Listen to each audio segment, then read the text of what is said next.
Taylor Rapp here from the LA Rams.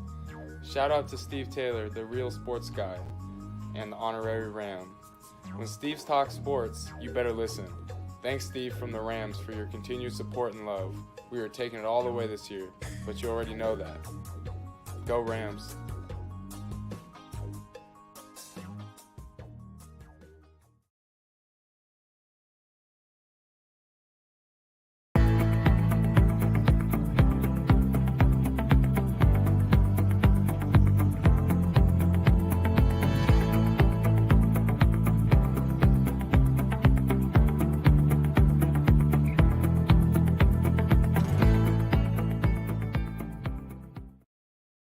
It's Albert Prince Bell, 21-0 checking in, and you rocking with Keeping It Real Sports. And we gonna be on these. We gonna be on a lot of times. I love the platform.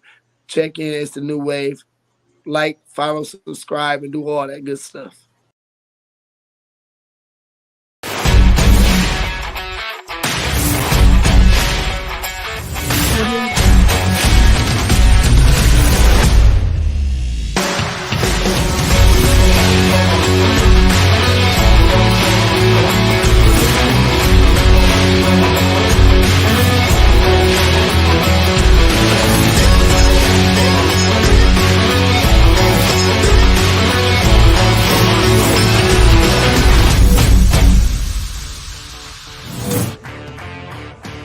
Oh, yeah, it is game day, man. I cannot wait. What a day. I'm the boy, the real sports guy, Steve Taylor. He is the Sandman, Andy Sanzada. Another edition of the Keep It Real Sports podcast. Man, we got a big show as usual planned. Man, we got so many new things, man. Oh, man, how you doing? I'm doing great, Steve. Hey, listen, you know we're legit when you have to upgrade your equipment, right? So yeah, that's exactly what we've done here. I see. Hey, it's going to be even better. I'm still working on the kinks of the specifics, but I think it sounds great. We always sound great, and we're glad you're with us here on this beautiful Saturday in September. Let's get right to it. It's hot off the press.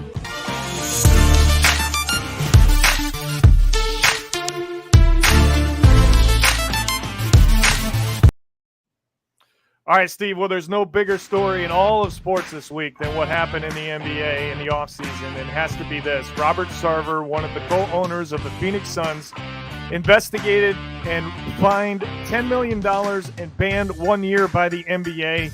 Now, a lot of the players don't think that that's enough. PayPal, one of the principal sponsors of the Phoenix Suns, has said if this man comes back to the court, we are not sponsoring your franchise anymore. Steve, he's got to walk away for himself, for the NBA, for the sake of his organization. Enough is enough. Doesn't belong there. When you use that word, you don't belong in professional sport. Well said, Andy. I couldn't agree with you more. But look here. Here's the problem that the owners are running into. Because dude said, guess what? I ain't the only one that's around here saying it. And he's getting ready to sing. So that's what has the owners, man, really in uproar. Like, look, you too. Okay? So he's going to, man, pull the rug out on everything. Let's just see. Yeah, and one more hot off the press just announced this morning. Logan Paul is in Las Vegas today to have a press conference and challenge Roman Reigns in the WWE for both of his belts. I'm hearing that it's going to be at the pay-per-view in November in Saudi Arabia at Crown Jewel, Steve. Keep your eye on that one. All right, let's get right into it.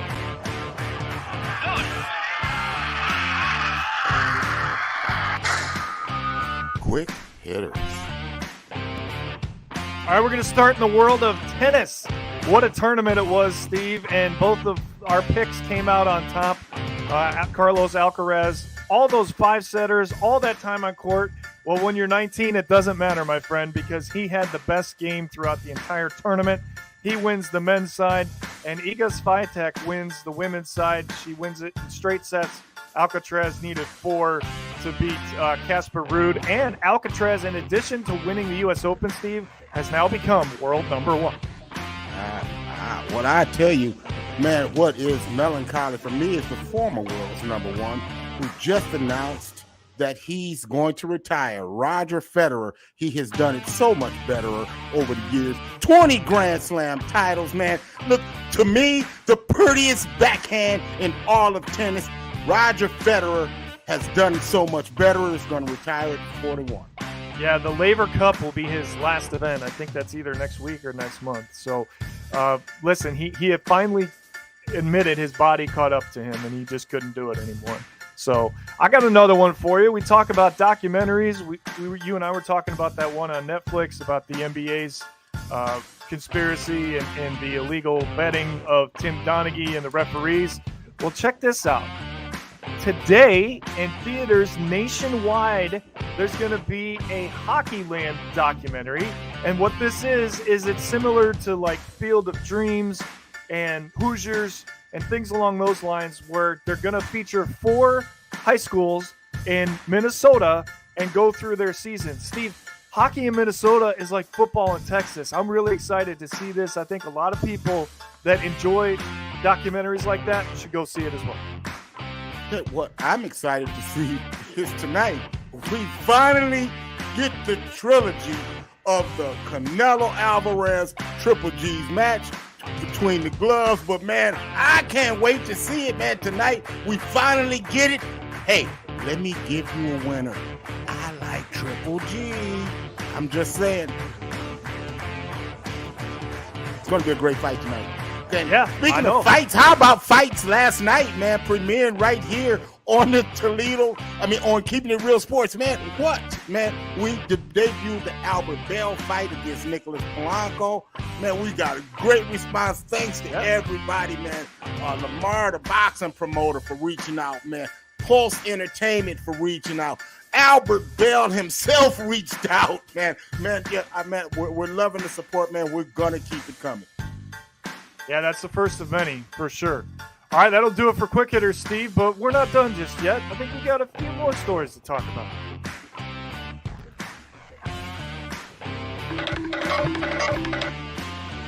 Hurry up.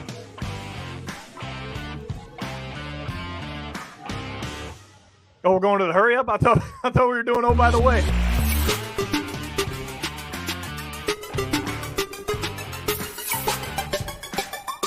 Oh, by the way. You threw me for a loop on that one. Yeah, There I you did too, go. man. Hey, listen, it's all good. That's what live television is all about, right? Adjusting on the fly, and it just goes to show you that, we're human, right? Yeah. Sure. All right, man. Steve, start us off. What do we got?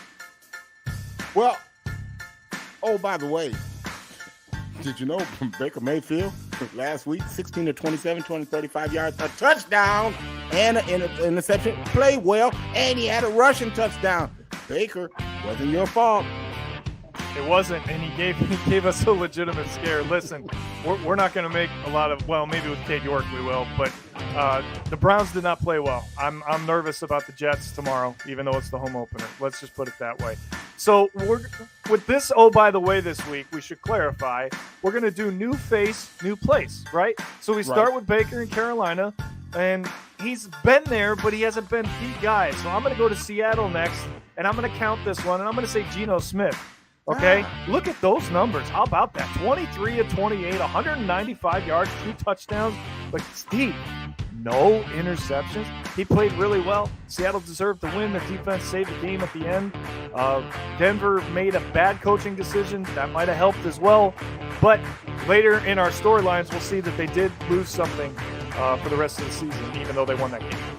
Well, new faces, new places. What I have is Matty Ice. Matty Ice goes 32 of 53, 52, leads a furious comeback, for a tie because the Colts were in a position to lose the game. But Matty Ice, he gets off to a good start. How do you feel about the tie thing, man? I just, I think the NFL needs to find a way to come out with a win. I get it. All right. Oh, by the way, Steve, Tyreek Hill and the Dolphins beat New England, and he was a big reason why. 8 receptions, 94 yards. He did not score a touchdown, which I know a lot of fantasy folks are a little frustrated by, but looked really good in their offense, and he made Tua look good too, Steve. Well, the speed, man. You can't replicate that speed, man. Speed kills, man. And what he does is he creates separation but just because of his speed and the threat of him getting over the top, man, he's definitely a big threat. Man, I'm going to tell you something else. New faces, new places, man. For me, it's Devontae Adams, man. Did you see what he did to Asante Samuel Jr.? I mean, he routed him up. He had him spinning around like a top. Man, if he put up 10 for $141 against them dudes, imagine what is he going to do to the Cardinals this week, man. Tay is a beast. Definitely the best receiver in football. The only downfall of him going to the Raiders is that now Derek Carr is going to look for him too much, and that's why. Well, damn, when you got the best receiver in football, you damn sure better look for him. And you paid it like you paid, played. All right, and we're going to wrap up, oh, by the way, with some exciting news for fans that don't like to sleep and that don't like to stay up late and watch football. The national championship this year, Steve, is going to start. Not the pregame, the game itself is going to start at 7:30 Eastern because it's in SoFi Stadium on the West Coast. Good decision, NCAA, ESPN. It's about time because that's a work night for me. We call it so fly, baby, because it's so fly. It's so fly. Yeah. You know what else is fly? NFL storylines. Let's hit it. Yeah, yes, they are, man, and let's rock right into them. Storylines.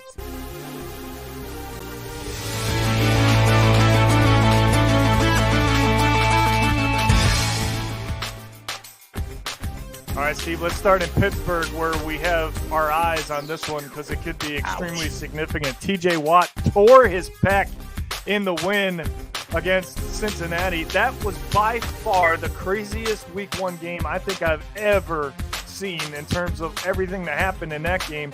Burrow gets picked 4 times. You've got kickers hitting uprights. You've got kickers missing kicks. And yet Pittsburgh still finds a way to get it done. But, Steve, we're talking about the reigning defensive player of the year. Yeah. Well, you know what? Pittsburgh is the one team I don't worry about throughout this because one thing that Mike Tomlin does is he coaches up a little bit of defense. So I'm not worried about him. If TJ can come back, I tell you, Pittsburgh is definitely going to be a tough ass. All right, well, we talked about this one a little bit ago, and this was the loss we spoke about in Seattle. Jamal Adams out for the season with a torn quadricep. This is a big blow to their defense, especially in their secondary.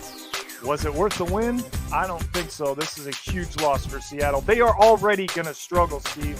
Now you're talking about the quarterback of the defense being out for the year. Yeah, man. It's good luck with that one. Speaking of good luck with that one. Yeah. Here we go again, Cowboys fans. Well, you know, I'm going to say this. The Cowboy offense actually looked better with Cooper Rush playing quarterback. They actually moved the football under Cooper Rush. So I'm not willing to just douse the season yet for the Cowboys, but I got a bucket. Well, they say 4 to 6 weeks. Dak's going to try to push it to 4, but you're talking about a break in the bones, Steve. Remember Russell Wilson last year with a similar injury? Yeah, how did that work out for him? I just don't see it. I think they're going to – I heard a rumor today that Dallas could try to get Ben Roethlisberger out of retirement. Come on. Really? Stop. All right. Whoops. We already did that one. All right, here's the last one today. How about this?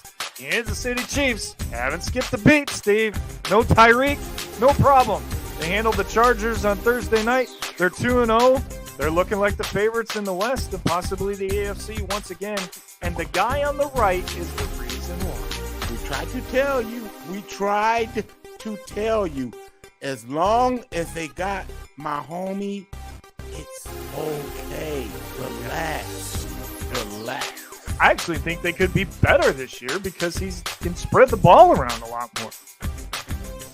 So, all right, that's going to do it for storylines, I should say. We got a little something special today now that we are in the NFL season. Yeah, well, what we want to do is we want to get in and we want to look at week one observations, man. You know, do we really need to overlook, you know, some of the things that happened? You know, week one, a lot of snap judgments we make in week one. Now, we were effing Darren McCormick D-Mac. We had a segment all set with him. Is that a fact with D-Mac, or an NFL segment? We're going to call it Is That a Fact? We're going to do it for D-Mac. Check it out.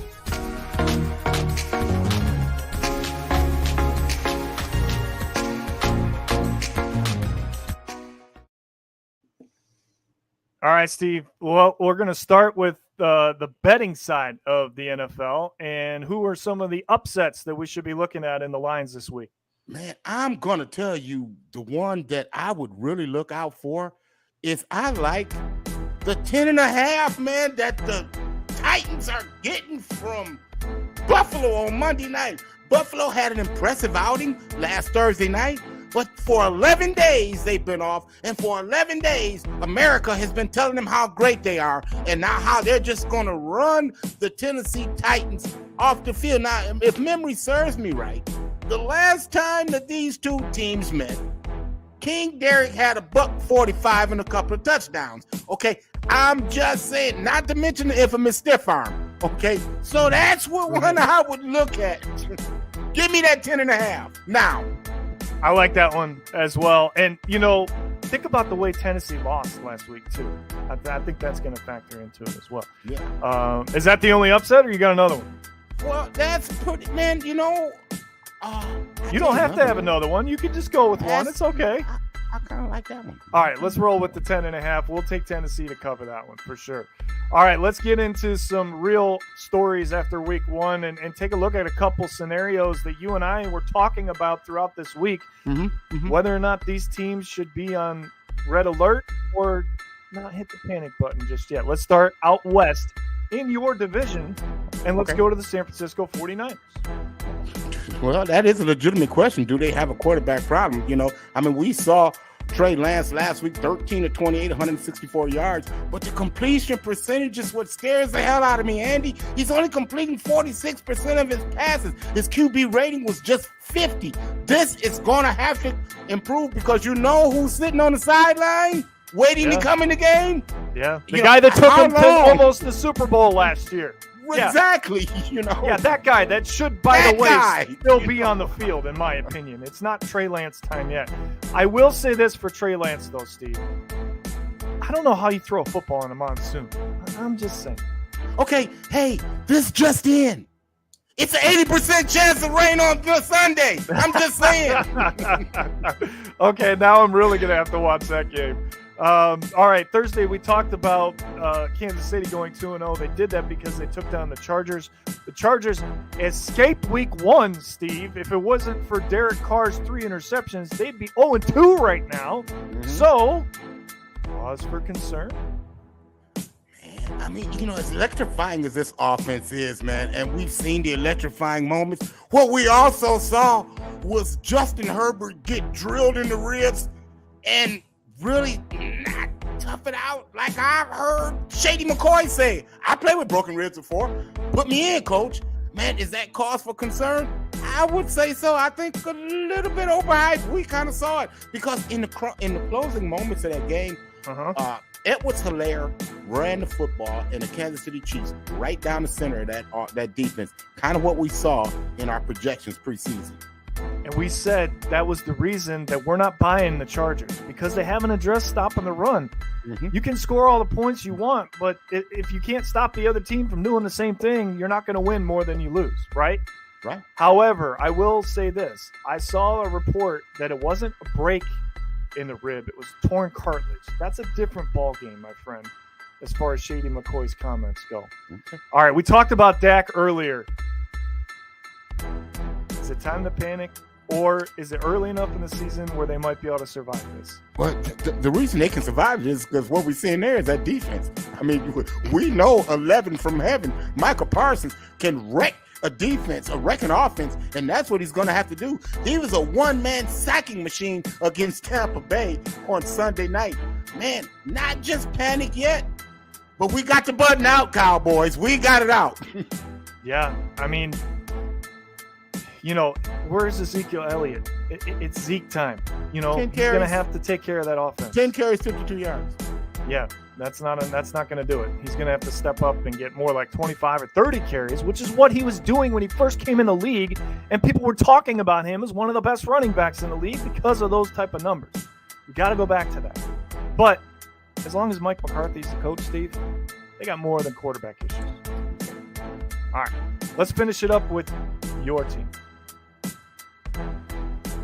Well, you know, man, week one is the most overstated thing. I tell you what I expect to see more of is more of the Rams getting back to what they do, and that's running the football. We're going to see some moves along the offensive line. Sheldon Coleman is going to move from guard to center.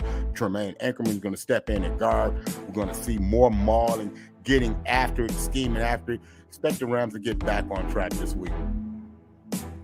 You brought up a good point, though. They go out and they win the Super Bowl. And what do we see leading up to this season? Nothing but commercials featuring their coach, their best defensive player, their quarterback, Cooper Kupp. I mean, I could keep going.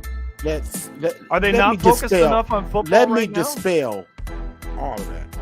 Because before the Rams kicked off, let me even back up. If you walk into the Ram facilities, you see signs everywhere. It says, "We, not me." They had shirts all last year. We, I remember that. Not me. Yeah. Okay. I had 3 WTFs and 2 that's BS before they kicked off the football. So I knew I had cause for pause when the defensive backs decided to wear different color socks. See, that may sound minute to some people, but see, you made a conscious effort to be me. And not we, and that's totally against what the Rams were. So you got what you got. What you're going to get this week is a focused bunch.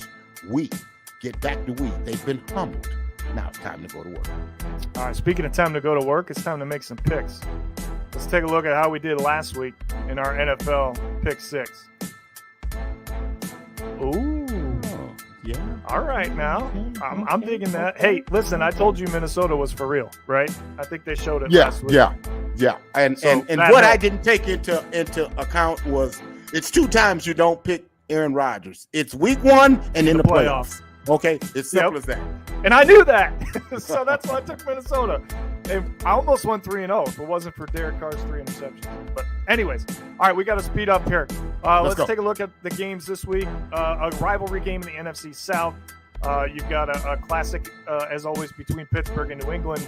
And the most interesting game of the week to me, Steve, is that last one, Miami and Baltimore. But I'm going to start. Let's start at the top. Tampa Bay, New Orleans. I took Tampa Bay last week on the road to go into Dallas. That's because Dallas has never beaten Tom Brady. You know who has beaten Tom Brady? A lot. The New Orleans Saints. Give me New Orleans in this one at home. Yeah. Okay, you can buy into all of that if you want to. But see, one thing that you didn't look at, Alvin Kamara, scratch. He's not going to play.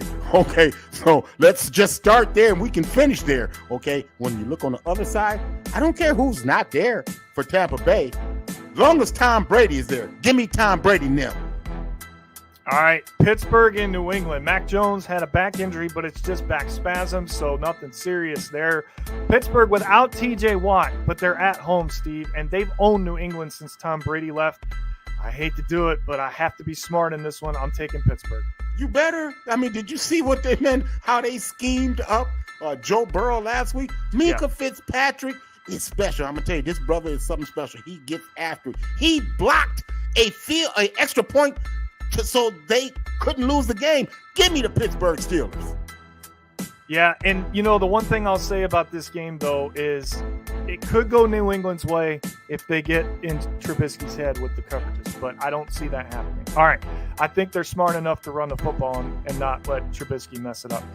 Last game, Miami and Baltimore. Miami, very impressive week 1, right? Very impressive, both on the offensive and the defensive side. Steve, Miami's defense is for real, right? It literally could take them all the way to the playoffs. Yeah. But you know whose defense is more for real? Baltimore. And they're at home, and they're trying to avenge a bad loss last year. Give me the Ravens at home. Dude, they got that man. Give me that man, Lamar. He's Lamar Ballis. All right, so there you have it, our pick 6 in the NFL. Now let's take a look at that poll because we got a lot of changes this week, my friend. Man, has it been, and I kind of think that it's going to continue to happen until we get, closer to the end of the season. But, man, I mean, what a shakeup. But let's look at this week's Keeping It Real Sports Poll. You've heard the rest. Now here's the best. It's the Keeping It Real Sports College Football Poll.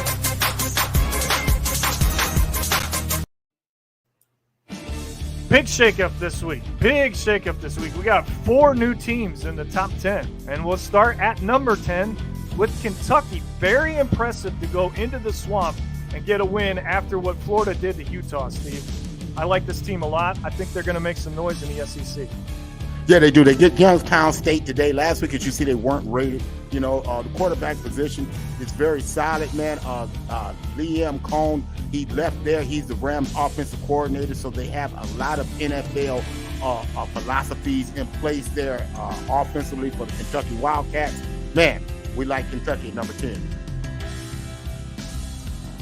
Number 9, Oklahoma State. They just keep winning, even though Ohio State stole their defensive coordinator. It looks like they've got a good replacement so far, Steve. Off to a great start once again. Well, man, those dudes, everything is already there, man. These guys, their offensive, defensive line are their strengths. That's what controls and wins games. And Oklahoma State is always going to be up near around the top 10. Once again, they are again this year. Number 8, Arkansas, moving up those ranks. And that quarterback, Jefferson, is special. He's fun to watch.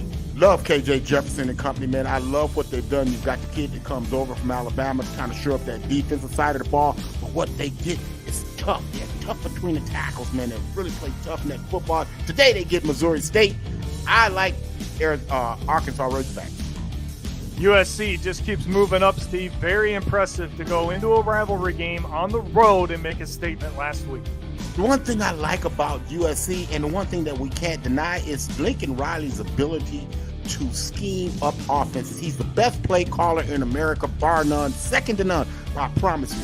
But what we've seen is an uptick of the defense. Now, is it because the offense are putting up that many points? Well, we could well find that out tonight because Fresno State brings a potent offense to the attack this game.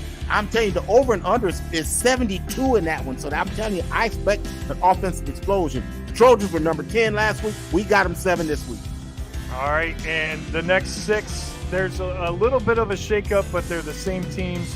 And Michigan stays right where we had them last week at number 6.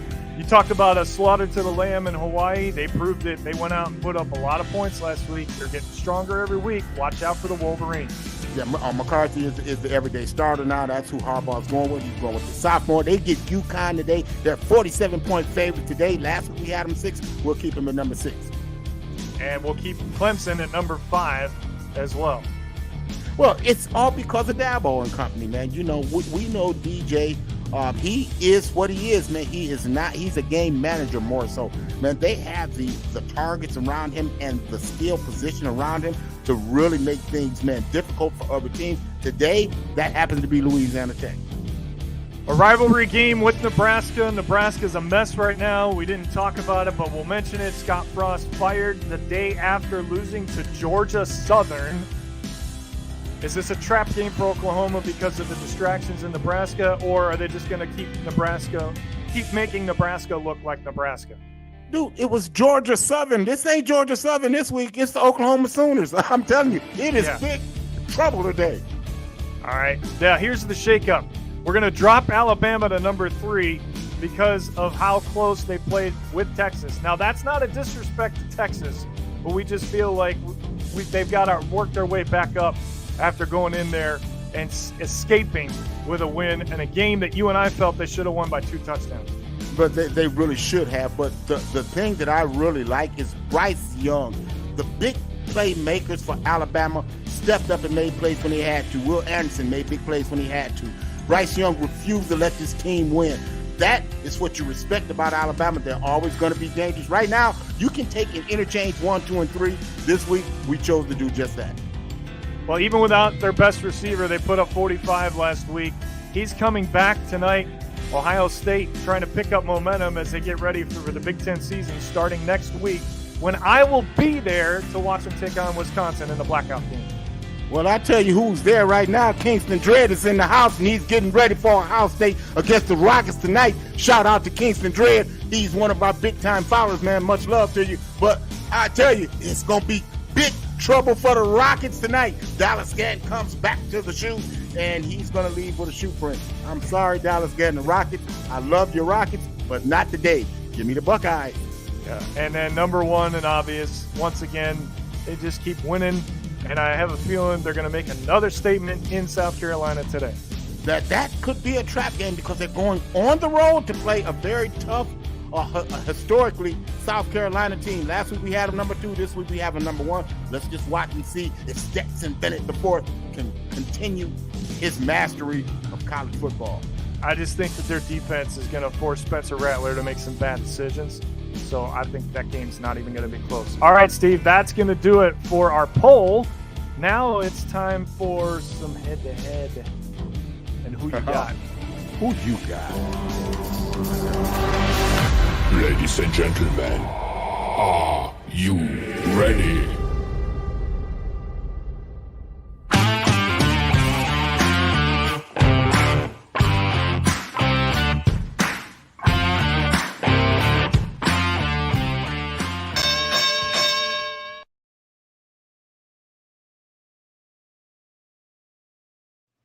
Let's see All right. who you got. Last week didn't go well for either one of us. So we are not off to a good start. Let me tell you, I But am it's early. ready for a breakthrough. I am close. My games were close. They were close. Look here. I thought USC would win. They did win. I just thought that Stanford would cover. And just the growth of these young teams in the early part of the season. I mean, man, we're close. We're close. I love my picks this weekend. You love your picks? All right. Let's start with this one. Miami gets 5.5 at home against Texas A&M. Or Miami at Texas A&M, I should say. So A&M laid an egg last week, right? Appalachian State. A&M at home. Miami's picking up momentum. But, Steve, I don't see him losing this game. I'm going to take A&M. Well, here's the problem, Andy. Texas A&M is making a change at quarterback. They're replacing King with Max Johnson. Okay, is this a time to do that? With Miami coming to town? Okay, and we know what kind of team Miami is starting to build. But I'm going to rock with you. I'm going to roll with Texas A&M because of upset last week by Appalachian State, who played a great game last week, by the way. They did. We got to give them credit. They played their butts off, for sure. But I just can't see them losing at home 2 weeks in a row. I just can't see it. All right, this is a tough one for me. BYU favored at Oregon. How about this, Steve, right? But the Ducks don't lose at home. And Baylor should have won that game against BYU. You and I both know that. I just think that last week's game took too much out of BYU. Give me Oregon at home. But you got to look at it. You said Baylor's favored. Baylor is not favored. Baylor is a 3-point underdog. They get 3.5 today to go to Oregon. Okay, well, I don't understand how that works. Yeah, well, I do because yes, I see that. That's probably why I have only won one pick so far. Well, man, look, even though I'm tempted to take the 3.5 because that is a lot. Man, Oregon was absolutely embarrassed by Georgia. And I think Dan Lanning has the type of defense that can really give BYU problems. They're going to have to travel to Oregon and give me the Ducks.